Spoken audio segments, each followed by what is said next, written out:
bringing attention to the destruction of the 3 World Trade Center towers in New York City on September 11th, 2001, and a whole lot more. This is 9/11 Free Fall. Good evening, everyone. This is Andy Steele. Thanks for listening.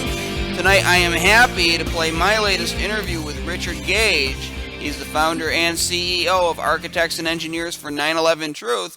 And in the interview, he discusses his upcoming tour in Canada for the Rethink 9/11 campaign. And we also talk about the media and the failure of the media to cover the crime of the century, which, and you'll hear Richard comment this in the interview, but it's basically being handed to them on a silver platter by the experts at AE 9/11 Truth. So stay tuned. You are not going to want to miss this one. One of the centerpieces of conversation that comes up in tonight's interview that you're going to hear is this exchange between myself and Daily Beast reporter Josh Rogan on March the 3rd. I'm going to play that exchange for you right now.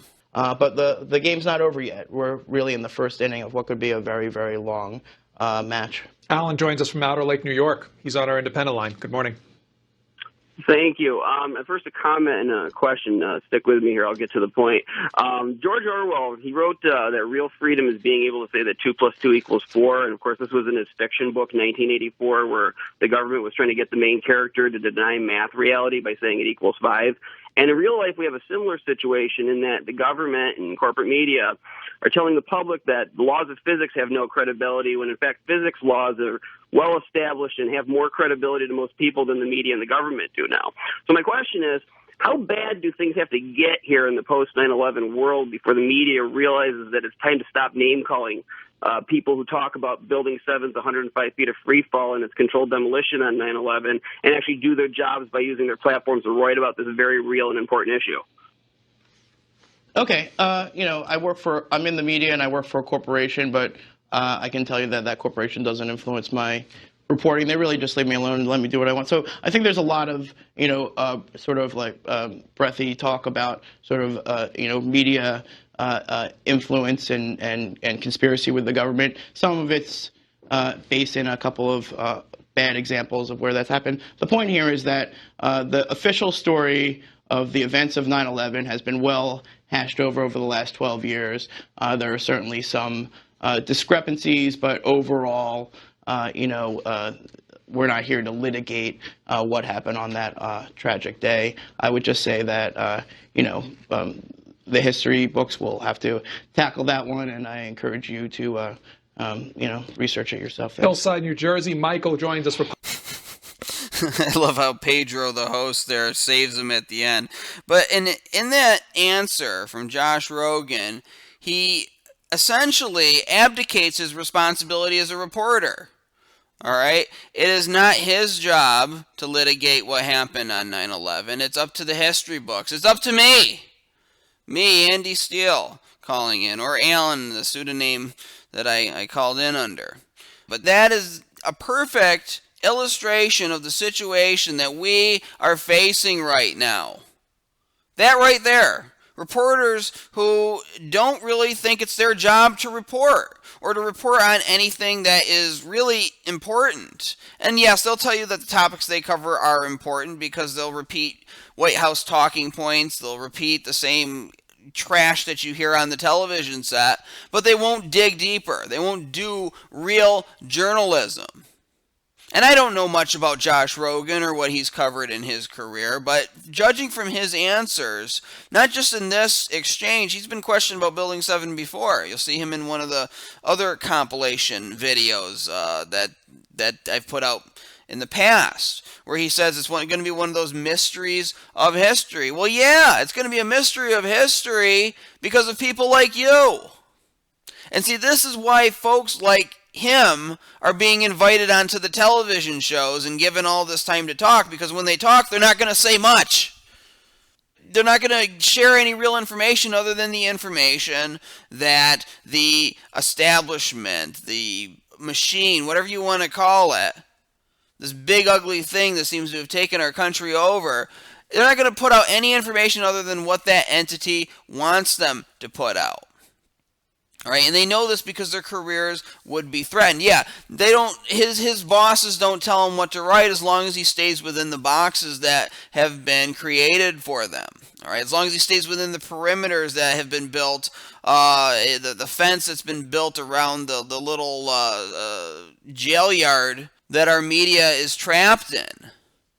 I would like to see him prove me wrong, though. I would like to see him write about Building 7, not in the same kind of snotty toned way that corporate media has covered it in the past, but in just an unbiased, either way unbiased, factual way that just covers the issue and let the audience decide for themselves.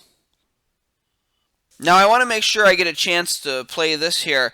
I've said in the past on this show, talking about Washington Journal, that they have an open phone segment when they usually just focus on one topic that they want the callers to call in and discuss.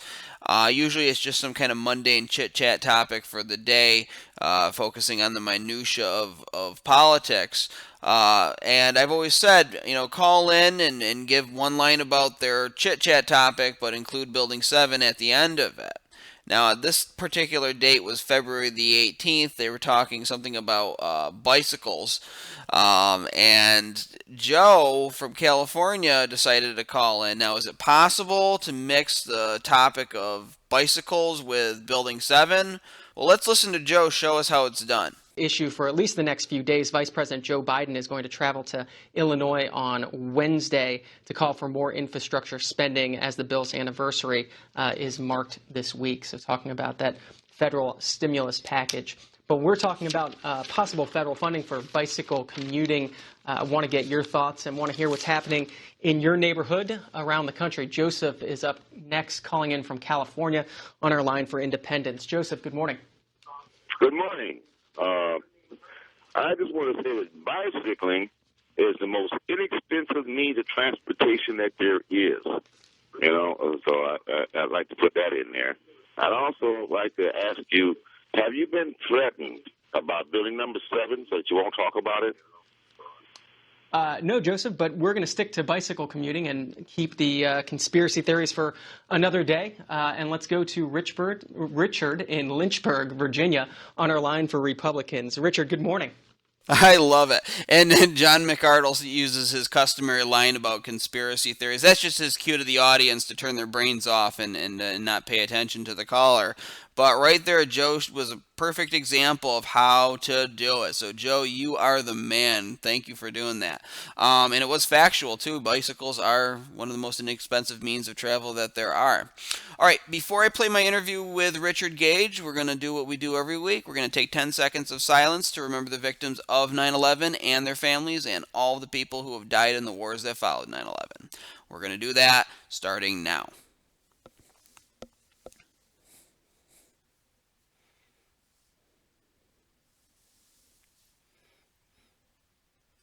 And that is 10 seconds. Now, in the following interview with Richard Gage, like I said, we talk about his upcoming tour in Canada, and we expand the conversation talking about the media in general. Occasionally, the topics of conversation goes into other areas of the 9/11 crime, including who we personally feel were responsible for the attack. So let me just reiterate that Architects and Engineers for 9/11 Truth as an organization takes no position on who was responsible or any other aspects of the 9/11 crime besides the scientific evidence proving that Building 7 and the Twin Towers were brought down in controlled demolitions that day. So the opinions expressed on this show by the guests and occasionally myself on other aspects of 9/11 are strictly our own and do not necessarily reflect those of Architects and Engineers for 9/11 Truth.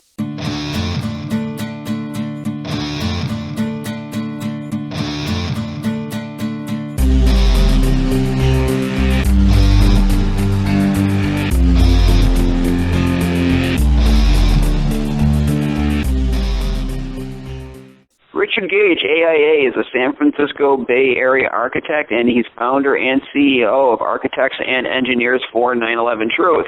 He's a producer and writer known for 9/11 Explosive Evidence, Experts Speak Out, 9/11 Blueprint for Truth, and the Architects and Engineers Solving the Mystery of World Trade Center 7. And he's back on 9/11 Freefall today to talk about what we've been up to and about his tour in Canada that's coming up. Richard, welcome back.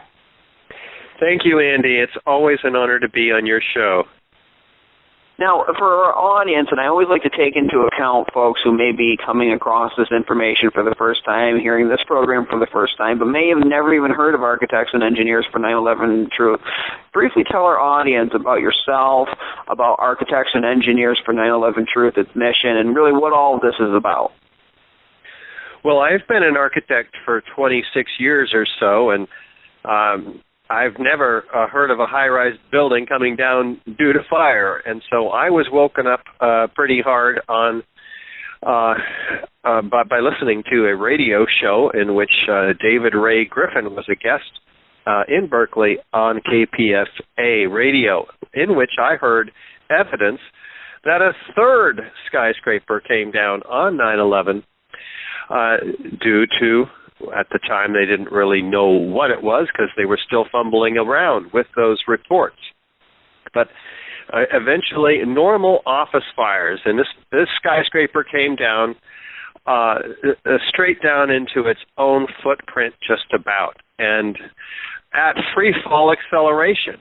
So here I'm saying to myself, wow, I know what that is. That's controlled demolition. That's the only way these buildings can come down.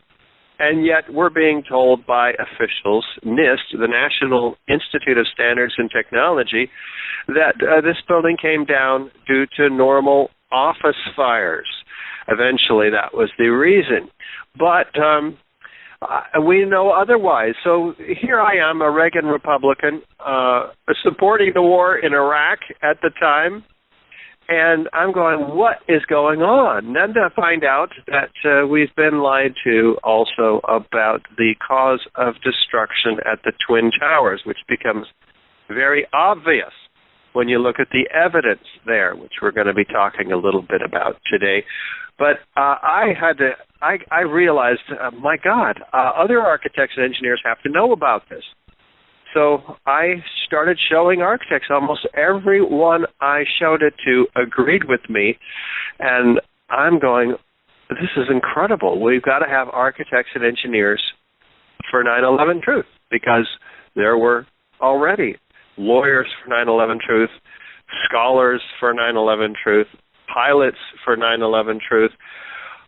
So that's when it began, 2006, and now we have 2,100 architects and engineers signed on to the petition demanding a real investigation as to the cause of those three high-rises, which are the evidence shows very overwhelmingly that these are explosive controlled demolitions. So we have been giving presentations around the world 300 times now in 30 foreign countries and 82 American cities. And we will just keep going until this American public is woken up to the reality that they have been bamboozled with false flag operations, which are events staged where the enemy is blamed for an attack upon one's own country. We might talk more about that, but we do not stop, Andy. We keep going. The website, ae911truth.org, shows all of our work over the last 8 years now, and until we have a real investigation that's that has subpoena power, that offers immunity to witnesses, that examines all the evidence that we're going to be talking about today, we will not rest. No, and because of your spirit and your attitude of not resting and all the hard work that you've done, not just yourself, but also all of the great volunteers that you woke up and inspired to take action, more and more people are learning about this evidence that we're going to go over, about the third tower. You know, a lot of people, years ago, I mean, even just a few years ago, didn't even know a third building fell on 9/11. And some still don't, but they're waking up because of the campaign that we're going to talk about with Rethink911 and with signs everywhere around America, around the world really, asking them if they know about the third tower that fell. And I can tell you, Richard, whenever I just bring this up to people. If they just watch a video of Building 7 falling, it immediately clicks for them. They don't even need to have any kind of special training, any kind of degree. You just need common sense and the ability to see with at least one eyeball in your skull, and right there, you just know that fire didn't cause that building to fall. Now, that's a very common sense way of laying it out that I like to approach, but you can go into it even deeper. So I'm going to ask you to go into some of the evidence for people who have just stumbled onto this video and may not even be, like I said, aware of what that evidence is, and they're hearing it for the first time. So can you go into that? Yeah, you bet. And in fact, your listeners can see Building 7 going down right on our website at ae911truth.org. Now, this is a 47-story skyscraper, wasn't hit by a plane, and it is a football field in length away from the North Tower, and at 5:20 in the afternoon, 7 hours after the Twin Towers came down, this building, which had a few small scattered fires, has some explosions which are heard by witnesses, which are not in the reports either. And then suddenly, what the viewer sees after the east penthouse drops 6 seconds prior, the whole building drops like a rock as fast as a bowling ball falling off the side of the building. It drops suddenly, smoothly, straight down into its own footprint just about, and at free fall acceleration. That's the name of your show. I'm certain about that. That is so important. People have to understand what free fall means. If you drop a bowling ball off the side of this building, it will fall at free fall, and meaning there's no resistance underneath the bowling ball. No resistance save a little bit of air, right?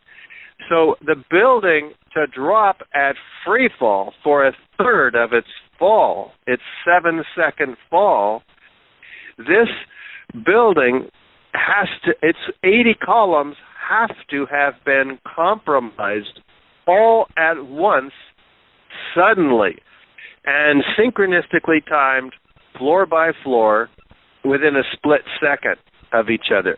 So we're talking a massive set of explosions as the only reason, the only acceptable cause of the removal of those 80 columns.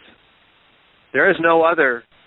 I mean, fire can't do that. Fire can't work with that kind of precision. A fire burns through a building, every only 20 minutes of fuel is in a given area in a building like this, an office building. So if there was going to be a fall due to fire, which has never happened in the history of skyscrapers, the building would have fallen over, not straight down through the path of what was the greatest resistance in the building, those columns.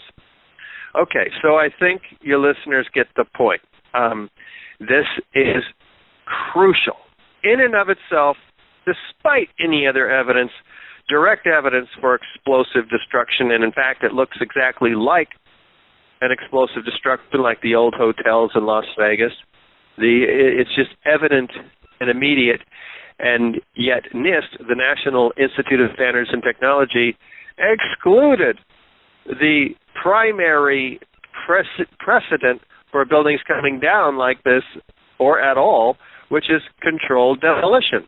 And they went straight to try to support the theory of destruction by office fires with their elaborate computer theory in which they blame expansion of long-span beams, which could never have happened because these beams are not only thermally insulated from the fire, but they're attached with shear studs to the concrete, a flat slab above them. So but anyway, they say these long-span beams pushed a girder off of its seat on column 79, and all of that couldn't have happened for a whole variety of reasons, which I think your other guests have covered on the show. But then they claim there's a series of 9 floors that fell on top of each other in a pancaking collapse, gutting the inside of this building, which could never have happened either at the speed or at all, at the speed they say it did, which is in just seconds, 10 to 20 seconds inside this building. The entire building is then gutted. And then somehow, without deforming the exterior perimeter structure, this gutted building then drops straight down in the manner we described. So, in addition to that, there's evidence in the bottom of the rubble pile of molten iron. In fact, the FEMA, in their 2004 report in Appendix C, cites that molten iron invaded the steel, that sulfur invaded the steel. There are firefighters that saw pools of molten iron, describing it like flowing like lava. So we have some serious problems here because fires cannot, or jet fuel for that matter, which is just a hydrocarbon, only burn half the temperature of fires, half the temperature of molten iron. Well, it takes 2,800 degrees to melt iron. Fires only get about half that temperature, and especially these fires, which were few and far between and out, in fact, an hour before this thermal expansion was said to have taken place, which is immediately before before and during the collapse of the building. They say that because the fire would have had to have been burning during the thermal expansion in order to cause it. And yet those fires on that floor, floor 12, were out about an hour prior, according to the photo evidence. There are so many problems with this story that we are, in fact, going after NIST yet again with a lawsuit if they fail to respond properly to our initial letter by our attorney, William Pepper, to the Office of the Inspector General, which oversees the National Institute of Standards and Technology under the Department of Commerce. We expect them to fail in their response, and we do expect legal action forthcoming. And that's based on the findings of from the FOIA report of the shop drawings, which show crucial structural elements that would have prevented the entire scenario that NIST claims caused the failure of this building. So that's the problem with Building 7. Well, it's a few of them. Right, and we covered that on the show, the missing elements of the building from NIST's own report, and the admission of free fall came after David Chandler basically twisted their arm, not literally, folks, but in a scholarly way when he embarrassed them at their press conference or whatever they were calling it, and asked them a question, just using his credentials as a member of a physics teachers organization. And because of his question and the fact that they were left stuttering and stumbling to try to answer it, they had to admit to the 8 stories of freefall in Building 7. So this is just some of the work that AE 911 Truth has been responsible for, and ever upward. I mean, we are making progress. I feel like we're starting to take ground now. If you want to look at it as a metaphorical war, we're starting to take enemy territory here with a lot of the actions that we're doing. And it is yielding fruit. Like I said, so many people are waking up. Now, we talked about the Rethink 911 campaign. I mentioned it briefly earlier in the show. Can you, for our audience, kind of go over just briefly what that was, and then especially its impact in Canada and what took place in Canada as a result of the outreach on the Metro ads there in Ottawa? Yeah, this is very exciting because we decided that September has to be different this year, and which is now last year. So we we came up with a billboard ad that we wanted to raise a lot of money for. And the ad we came up with is a large orange message that says, "Did you know a third tower fell on 9/11?" And we just talked about that third tower.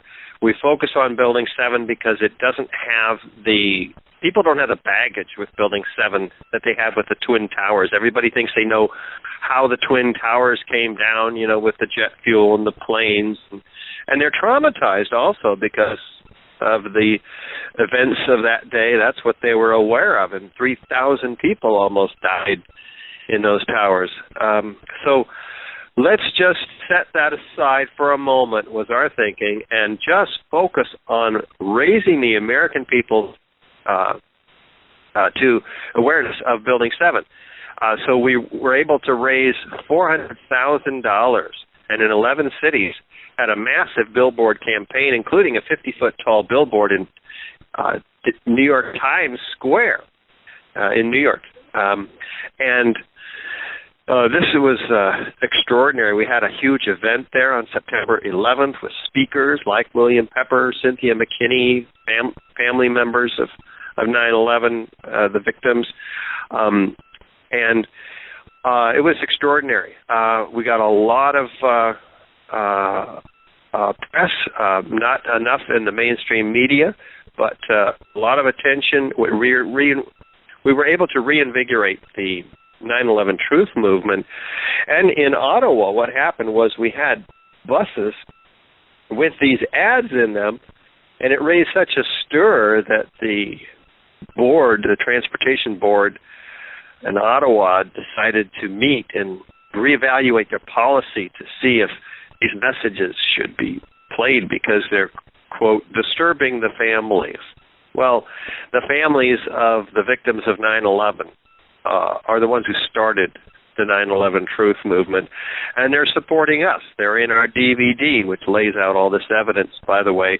It's called 9/11 Explosive Evidence, Experts Speak Out. And that's on our website, ae911truth.org, as is the campaign results. Very, very exciting. We had a big poll that we commissioned, and we found that 50% of Americans and Canadians in two separate polls agree that when they see this building coming down, that when they were unaware of it before, they do suspect that it was a controlled demolition, and that most Americans and Canadians are not aware, largely, of Building 7. So our campaign is well-placed and created quite a stir, and Canadians decided, well, we've got to continue stirring the pot, and upsetting the powers that be is really who was getting upset here. So they formed a committee and decided we've got to have this message spread from West Coast to East Coast in 17 cities now. We're starting out on March 13th, giving this message, a multimedia presentation with videos, with graphic evidence, scientific forensic evidence for the destruction of the explosive destruction of all three World Trade Center high-rises. So we started March 13th in Prince George, and almost every day we're marching through Canada, including Vancouver, Victoria, Edmonton, Calgary, Saskatoon, Winnipeg, Toronto, London, Ottawa, Montreal, Fredericton, St. John's, Halifax, and Newfoundland. St. John and Newfoundland. So very exciting what's going on in Canada, and it starts this Thursday. I'm not quite ready for it. There's a lot of work that's gone into this massive tour. Well, you're a natural presenter. I think you'll, even if you're not up for it right now, I think when Thursday comes and you do your first stop, you'll rise to the occasion. I just want to reiterate for our audience, too, with the Ottawa, what happened in Ottawa, there was a city somebody on the city council, somebody having to do with the transportation, who was personally disturbed by the ads, as you mentioned, and frankly, I think it should be disturbing. It should disturb people that this third building just suddenly fell down in 6.5 seconds, and they want to tell you that it's fire. So I'm glad that she was disturbed, but I think that the source of her personally being disturbed was that they questioned her own worldview. And what this led to was David Long, who was the activist involved with getting the ads put up there, got to go before the city council and defend the ads, along with other activists. A statement from Bob McIlvaine, who lost his son Bobby at the Trade Center, was read there too, and a video of Building 7 was played on the city council floor over and over again. And ultimately, the city council ruled that the councilwoman who had an issue with the ads really had no legs to stand on. Free speech was protected, and why are we even discussing this? It was essentially the consensus that I heard, and it was reported by David Long. So this was a major victory. I call it the Battle of Ottawa, which we successfully won. And I think that, things like this need to be known about, and little victories need to be, it's not even a little victory, it's a big victory, but they need to be broadcast all over the world, because this is, again, when you focus just on this building, no matter who I show it to, they'll at least agree. Even if they want to just viciously cling to the official story, they will agree that, well, maybe it should be looked into. And right there, we have them exactly where we want them, because what we're looking for is an independent investigation. Now, with what you're doing across Canada, I think this is great. And I was going to ask you this question. You kind of touched on it. But since Canada is technically a foreign country, I've heard people call it the 51st state, but it is technically a foreign country. Do you think the attitude is any different considering this, or is it basically generally the same because our cultures are very similar? Well, we do have more Canadians at our events than we do Americans on average. I don't know what to attribute that to. I don't understand the Canadian culture any more than I do the American culture, which is not very much. I say that in jest because here we have absolute scientific, overwhelming scientific forensic evidence that explains the reality of the destruction, massive destruction of buildings. And let's just talk about the third building. An event which should have attained the stature of the Columbia Space Shuttle, in terms of the resources that put into its investigation, in terms of the awareness of, in the case of a building, architects and engineers throughout the world should be studying this building for years to understand how a high-rise building could possibly come down due to office fires when it's never happened before. And there are thousands of skyscrapers that may potentially be subject to the same destructive elements, quote, normal office fires, unquote. And yet none of this happened because the members of these building and engineering societies have not been apprised or given opportunities to respond. The American Institute of Architects, of which I'm a member, for instance, has 80,000 members, and they largely simply produced the 1,000-page report that took over 7 years to produce. So everybody by that time was on to other things, and people don't want to be thinking and looking backward to that painful event. And then they go, oh, well, the experts seem to be explaining it. But they explain it without the video evidence. They explain it without the evidence of explosives and molten metal, the evidence of nanothermite found throughout all the World Trade Center dust, the evidence of billions and billions of iron microspheres, which is previously molten iron aerosolized and mixed in with all the dust to a percentage of 6% of this dust, which laid like a blanket 4 inches thick through lower Manhattan, is aerosolized iron, Well, that's not melted steel. That is elemental iron, the key ingredient of thermite. Thermite being an incendiary used by the military to cut through steel like a knife, hot knife through butter. So people say, well, so what? Well, the so what is that incendiaries can bring down steel structures with patented devices, cutter charges, that emit emit molten iron in a millionth of a second through structural steel, much more effective than high-energy explosives like C4 and RDX, which are normally used in controlled demolitions but would not be used in a deceptive controlled demolition due to the incredibly loud signature that is produced in the bang and in the bright flash. So the so what is that here's evidence that is completely irrefutable that shows that 9/11 was not as was planned, as was shown to us. 9/11 is based largely on the destruction of these three buildings, and these explosives cannot have been planted by Al-Qaeda. I mean, these are three of the most highly secure buildings outside the Pentagon. I mean, the CIA and the FBI and the IRS, the Department of Defense, were all in this third building. This is a highly secure building. This means that at least the three towers were brought down by some sort of inside operation. This has to be extremely high up, some sort of different conspiracy than the conspiracy that the official story tells us about.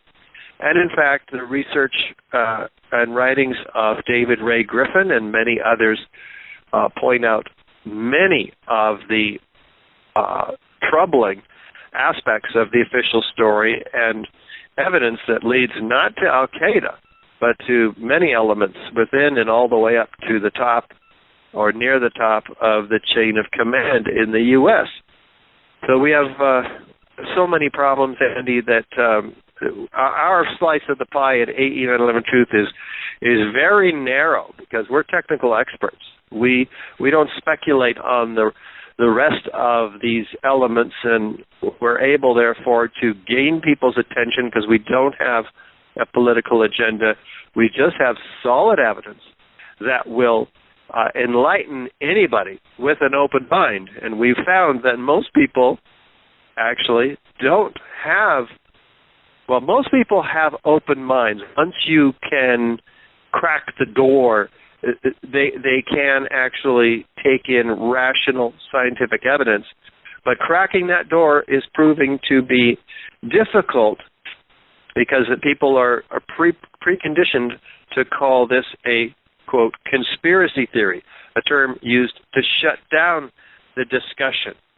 And once we get past that crack in the door with people, they pretty much have to, based on the easily understood evidence, kind of follow along. And then they're left with a very difficult digestive process.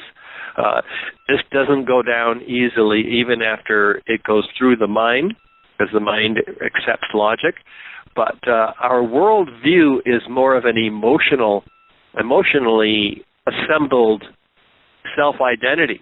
And we found that Americans and Canadians alike have a very difficult time allowing themselves to believe that elements within our own government, which is what this looks like, and the industry, are responsible for murdering 3,000 Americans and invading 2 countries, therefore murdering a couple of million people over the last 10 years, and drone strikes around the world and other countries overthrown through other false flag operations since, and the destruction of our civil liberties through the Patriot Act, the Military Commissions Act, and the National Defense Authorization Act, liberties which we have been granted in our Constitution and amendments, and we have allowed our government and legislators who enact this legislation without even reading it to slip away right through our fingers. And now any of us can be arrested for even talking about this stuff, because it can be considered terrorism, because the word isn't even defined. So we've set ourselves up for a police state in this country, and that's one of my primary motivations for standing up and speaking out, and that's why every listener of Free Fall must ultimately get past and through the evidence to really grasp the importance of what we're doing here.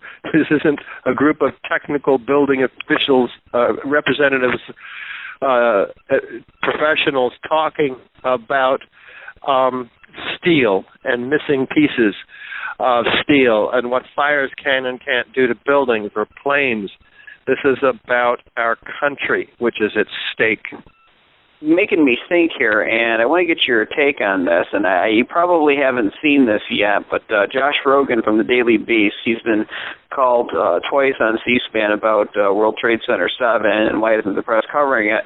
First time, he said something to the effect, like, it's one of those mysteries of history, and history will have to decide it. And the second time I called myself, I talked about, briefly, George Orwell's book 1984, and how the government in that book tried to make him deny math reality by saying 2 + 2 = 5, even though it equals 4, and how we have a similar situation in this country because the press and the government are trying to convince folks that the laws of physics have no credibility, when in fact laws of physics have more credibility than the press and the government have right now.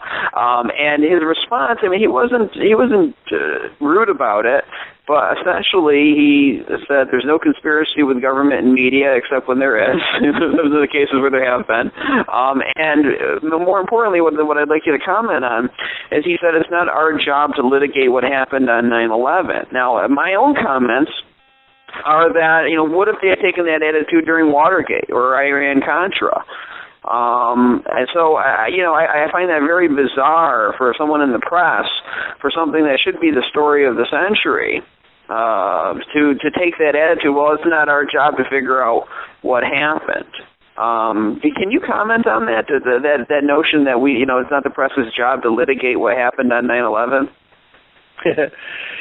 Yeah, I'm no expert on the press, but they clearly have a responsibility to take on the story of the century with deep research that turns up all of the facts around 9/11.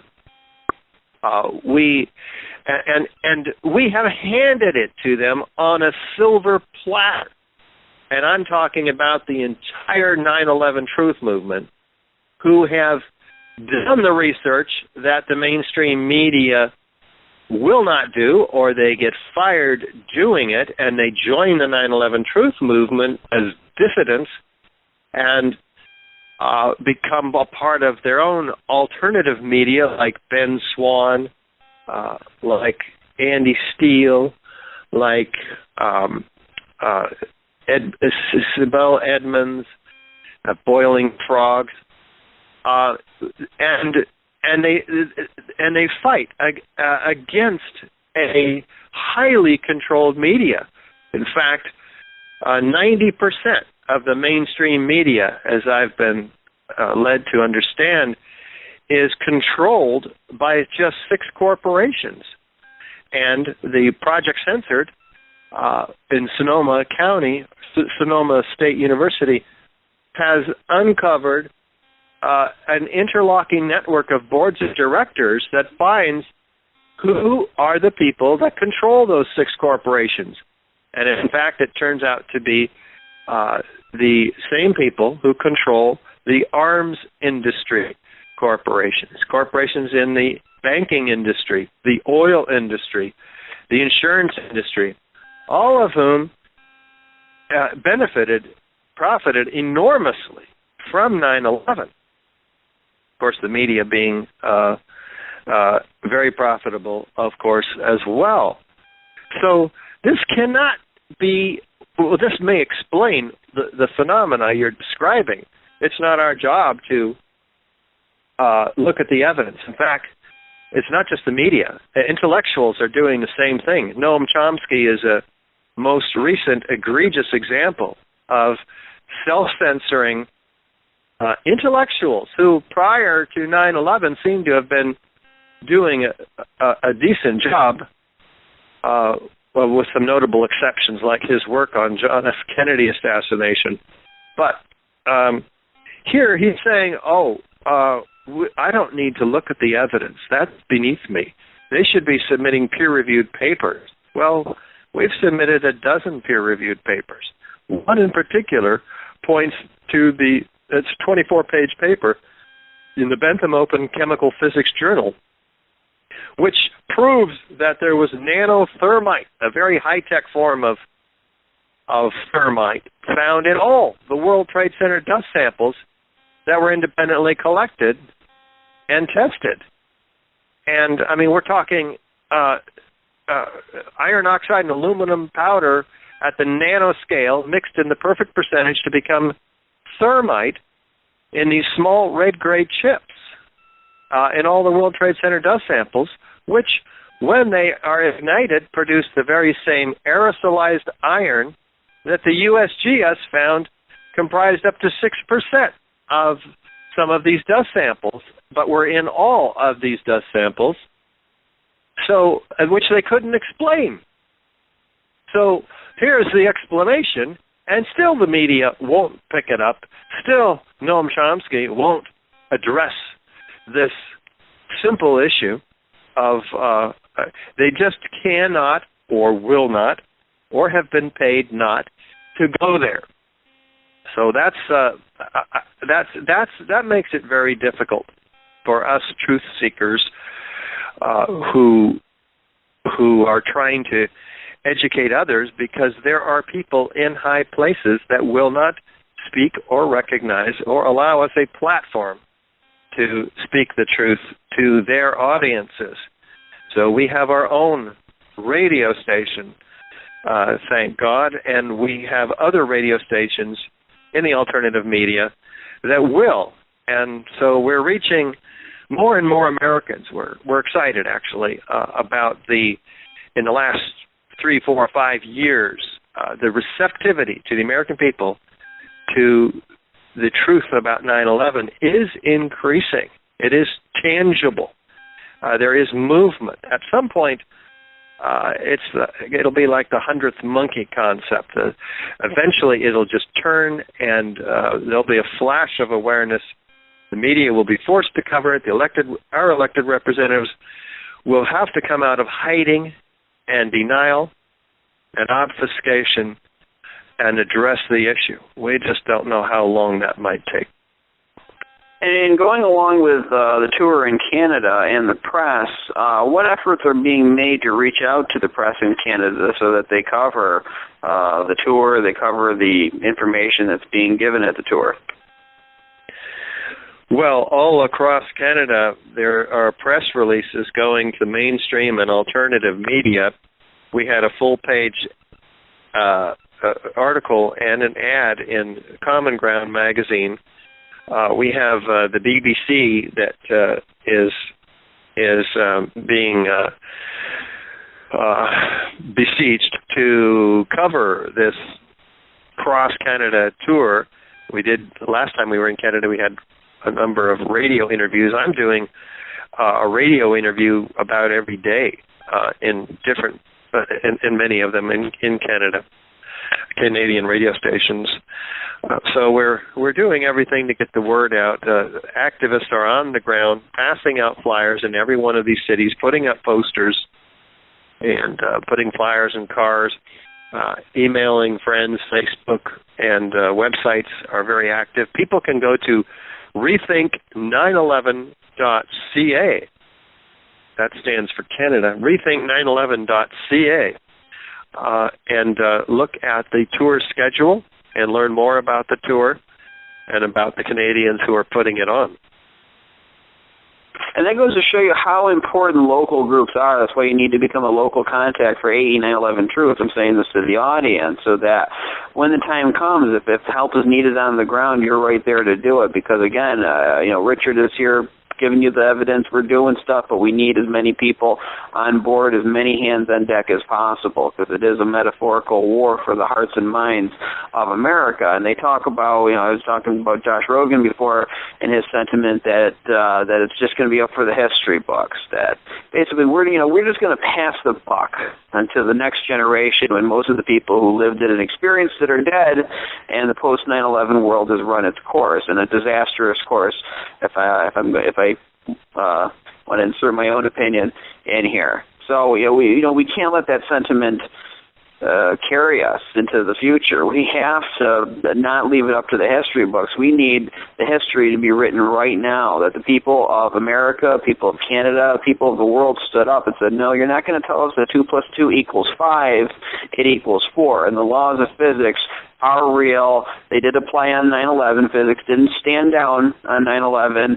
They were fully in place, and your explanation, for why this building came down is absolutely impossible. And we had it fully acknowledged, and it was out in the open, and we moved on, and we were okay as a result of it. We became a better country. We became a better world as a result. So the history is being written, and what's going to be written in that history is how the corporate media failed us, how the same as usual status quo government failed us, but the American people rose up and took their country back, and that was the real spirit of America shining through. Now, I also want to make sure we mention a certain person, Bev Collins. Who is she? Why is she so important in Canada? Well, Bev Collins is not just a radio show program host in Prince George, British Columbia, but a former candidate for Parliament, and she ran on the 9/11 Truth platform and proclaimed it and was derided by the press, attacked viciously, and by other Parliament members. And she was backed by the then Prime Minister of Canada, and so she is actually a potential candidate for Parliament once again on the 9/11 Truth platform. Here's a very brave woman who's testing the waters deeper this time, and each of these 17 cities that we travel through will be a stump for her candidacy, in addition to raising awareness to the Canadian people about the issue. So we're going to be urging people all across the country to encourage her and develop a support system for her. This is very key for her candidacy. We do not have, well, there are candidates for Congress in America, but that are on the 9/11 Truth platform, but they haven't achieved the level of support and notoriety by the existing Parliament members, or in America, Congress, that Bev has with the existing Parliament members in Canada. So it's very exciting. She is our host for the first Prince George stop on the 17-city tour. And why is Prince George so symbolically, why is it so symbolic? Why is it the first stop in the tour? Well, it's the first stop in the tour because that is her riding, or her district where she's going to be running for Parliament. So that's why we've start there. It's also on the west in British Columbia. Are you doing anything different or special in Ottawa when you get there, considering the controversy that happened and now you're arriving? Well, we're going to visit one of the congressmen who has received the petition that has been signed by 1,400 Canadians, Paul Dewar, and he will be the recipient of a lot more information, and some of the people in his district, his riding, along with myself, will be delivering some evidence. He has been he's key for a couple of reasons which I don't even understand in Canadian politics, but so he's been receiving a lot of pressure and has been in a lot of denial and refusal to deal with this issue. So they've made quite a stink in Canada with him. Now, one more time before we close up, how can people who are listening who happen to be in Canada know about the tour stops and buy tickets? What's the webpage? Rethink911.ca. That's Rethink911.ca. You heard it right there, folks, Rethink911.ca. If you are a Canadian and you want to go see Richard, I strongly recommend you do it, and bring a friend. That's my challenge to anybody.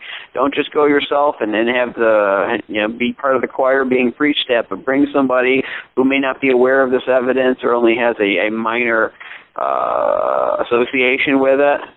Bring them as your guest and have them watch the evidence for themselves and spread the word. Join the local group or just do whatever you can in whatever way you know how to get the message out. Call into local radio shows and say, hey, there's this guy coming to my local city next week, and this is what he's talking about. I want to urge everybody to go out there. Just little things like that. You don't need millions of dollars to get the message out, okay? Just one person with a lot of determination, a lot of ambition can move mountains. Imagine if more of them join that person, okay? And our audience knows this. Really, it's just will that wins out in the end. And, Richard, you're a prime example of that. Thank you so much for coming on 9/11 Free Fall.